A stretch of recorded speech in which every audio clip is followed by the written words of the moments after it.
में एक पूरा पहले माइनिंग प्लान बनाया है, वो प्लान तैयार करिए।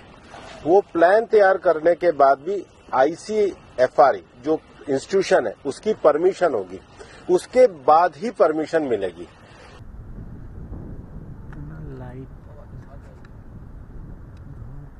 Residential area of this mining, and as per law any blast site should be at least at a distance of around 500 meters or 1500 meters, but we are just at a mere distance of around 82 meters from the blast site, and few of the houses here like this one is just at a distance of 42 feet. So people here are struggling, they have serious health issues, they are having trouble breathing, their crops that they have grown, they have around 1 inches to 2 inches deep cement deposited on all of them. And we've also seen that because of the blast, because of the impact of the blast, and we'll also show you just a very small example of how this is affecting. Now this is just, we can show you, it is around 1 inch deep cement which is deposited on these trees nearby, and we'll also show you the cracks on the houses because the blast that they actually use in this cement mining, illegal cement mining that they're actually undertaken here.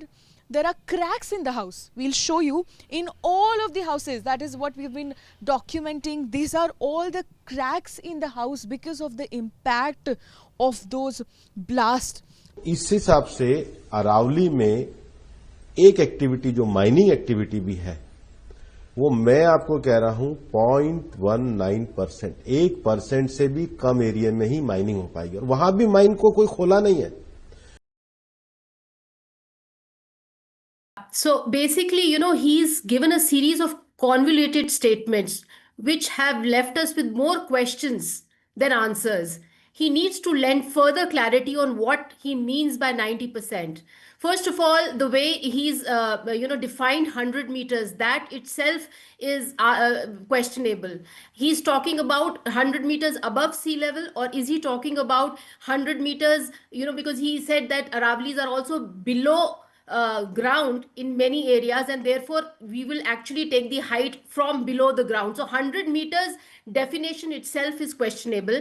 Then he talks about the fact that Aravali's is there in 39 districts. Fair enough. Can he tell us, according to his definition of 100 meters, how many of the Aravali hills will be protected and how many are not protected? And the biggest thing is that intentionality. If the government is crystal clear on its intentionality that it indeed wants to protect the Aravalis, then why we are doing this word play and semantics and gimmicks, and why we are giving information which is confusing the citizens? After all, citizens want to work with the government. We are only asking for clarity. It's not a us versus we. But the way he has given these statements and the way he has talked about the entire issue, it seems that the government wants to hide something under the confusing jargon of words, right? So therefore, what we are demanding now, if your intentions are clear and if you indeed want to protect the Aravalis, declare Aravalis as a national conservation zone. That will leave Aravalis for the rest of the time. Let's just leave Aravalis, define what Aravalis is, and let's declare it as a natural conservation zone for all times to come.